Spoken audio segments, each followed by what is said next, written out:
Hi guys, today I am showing you how to make simple vegetable pulao. So now let's see what are the ingredients I'm going to use. 1 inch cinnamon, 1 small chakraful, 2 cardamom and 2 cloves, and I have taken 1 small bay leaf. This is around 20 to 25 cashew pieces. Half I'm going to use for grinding the masala, and the other half I'm going to use it in the seasoning. This is 2 tablespoons freshly grated coconut, 1 cup pudina, ginger and 3 chilies.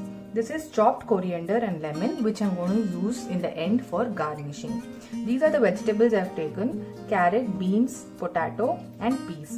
These 3 I have chopped lengthwise, and this is half cup of onion and 1 cup of rice. So now let's get started and see how to do it.